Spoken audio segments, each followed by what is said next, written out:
we're gonna just kind of rededicate this facility and just tell you a little bit about the stuff that's been done, and just kind of say thank you to the city of Folkestone for doing this. And so I'll turn it over here. I'll get out of the way, and I'll turn it over to Folkestone Mayor Lee Gow.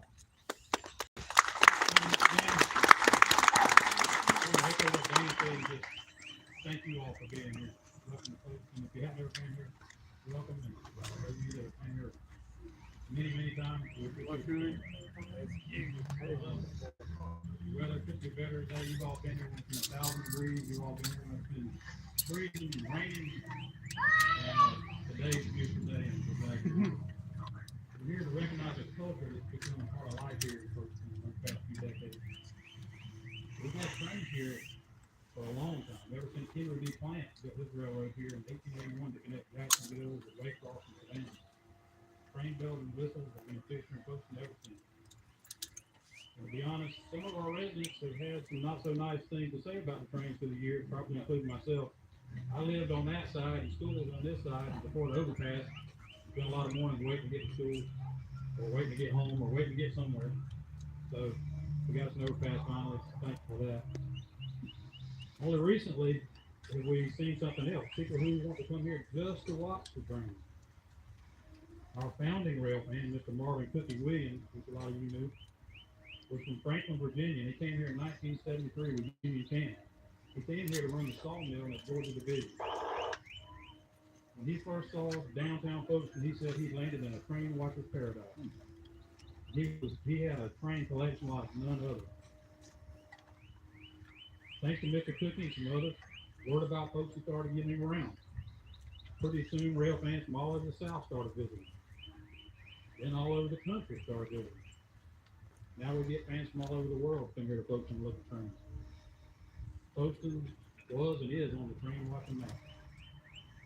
Our town's unique combination of year-round good weather, double mainline track, running through a city park setting, and its high train count has made Folkestone a bona fide hotspot. Then in late 2000, Mr. Cookie started telling city officials about the situation. He said, train watching people are going to be here anyway. We might as well make a nice place for them. That's when he and then Mayor Dixie McGurn began to conspire on getting a viewing platform built for the rail fans. They did have some co-conspirators, including some officials from CSX in Jacksonville. Also, Mr. Danny Harmon was involved from Tampa, and Cricket Hatch, who's no longer with us, from Tallahassee. Then in 2001 August, it all came together. This platform with lights, fans, electrical outlets, charged camera batteries, a permanent radio scanner, and a great view of the track. And to Mr. Cookie, he said it was now a bona fide hotspot. So here we are today, 25 years later, to honor that effort and rededicate this facility that has become known as the Folkestone Fund. We've made some improvements, as you can see, to help make train watching a little better here in Folkestone. I'd like to recognize our city manager, Henry Lloyd, and our city clerk, Darlene, is here with us today. We just got married, so I'm going to call Harden, Darlene Harden, I'm sorry.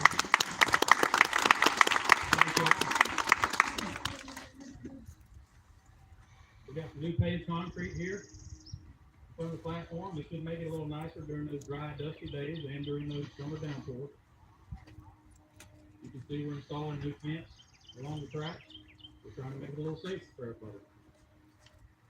The plans are all set for a brand new restroom facility, going to be right down here. It's going to be designed. Some of you already know it's going to be designed as an Atlantic Coastline M5 caboose replica built by the ACL shops in Waycross. We'll have a men's side and a women's side. It should be ready for use later this year.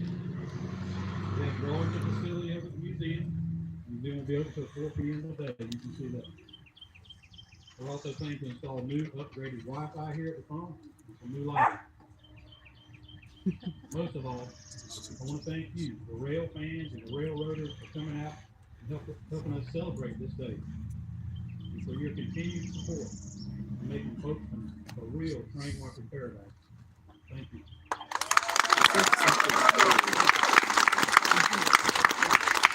Thank you. Now I want to introduce somebody you probably already know. One of those responsible for making all this happen 25 years ago. Former mayor, now the owner of Whistling Dixie and Railside Library, Miss Dixie McGurn.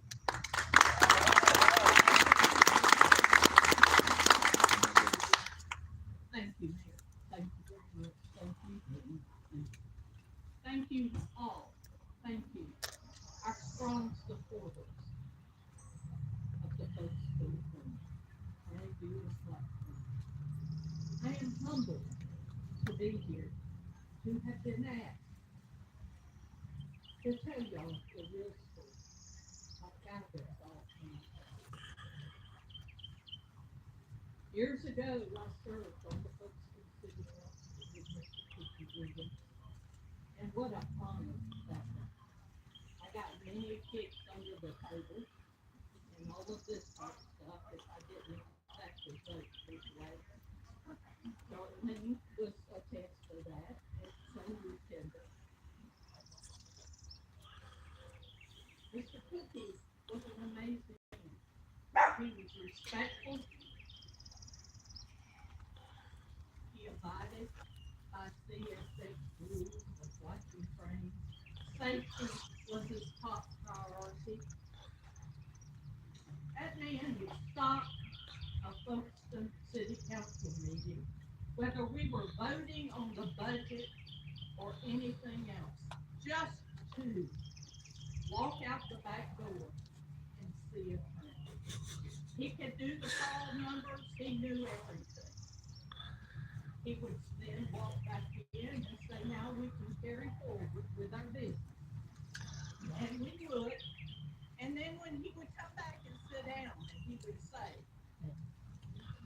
we are going to have a train viewing platform one day. So many years later, Mr. Cookie retired. I ran for mayor. I had a dedicated city council, dedicated city manager, David Drew, who's no longer with us. Finance people, Tender Lloyd, Darlene Williamson at the time. And I don't know why I'm so nervous up here, because I know all of you. But anyway, having said that, Mr. Cookie, when I won the election and became mayor, Mr. Cookie came to me and he said, all right now, girl, let's get us a train viewing platform. I said, well, Mr. Cookie, if the council will approve it, we'll go for it. But we got to find the money first. It was tight. We were tight. We were a small, struggling city. We had the infrastructure problems that the big cities had. We had other problems. But luckily, to our wonderful, wonderful legislative delegation, we became the home of the first privatized prison in the state of Georgia. Had 15 to 1,800 inmates. The city of Folkestone was fortunate to have an inmate work crew that appeared maybe 3-4 days a week, anywhere from 4 to 8 people working with oversight of a guard and city workers. We couldn't do anything without our city workforce, the men out back. So, after many, many trips to Atlanta, many trips to Atlanta, and many handshakes, and saying, the city of Folkestone will do their part. We need a train viewing platform.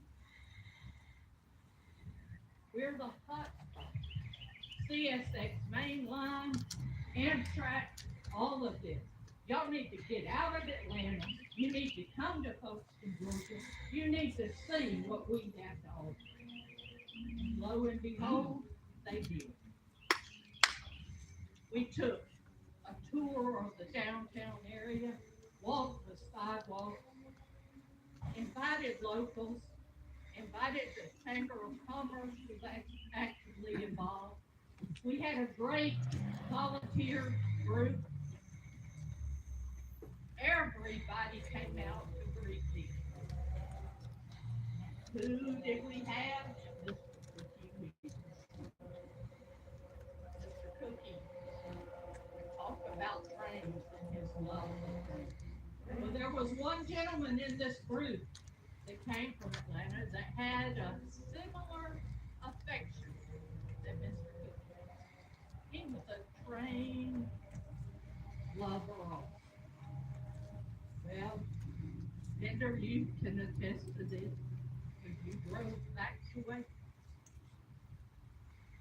a handshake and a promise, $30,000 was going to come to the city of Oakland for a trade union class. $30,000. 25 years ago, went a long way. To imagine what the city of Oakland has just spent on refurbishing, making Oakland look even more like 30,000, 25 years ago. And look where we are now. All because of putting the right people in the right place and many trips to Atlanta and many handshakes. That is a man's job, and that is a man's work. When you shake hands, you better not say, give it a lot, because it will come back to bite you. So I'm telling you, that's how this started. And we couldn't have done it without the oversight of Howard Knowles, Theron Aldridge, Pender, David Drury, our former city manager, and Darlene. We had stretched that $30,000 and we built this. The city built this. That's the true story. That is how it came. A handshake and a promise. Thank you. Now, Councilwoman Dixie, would be great to see you. I'd love a hug and sign our guest book. Thank you all.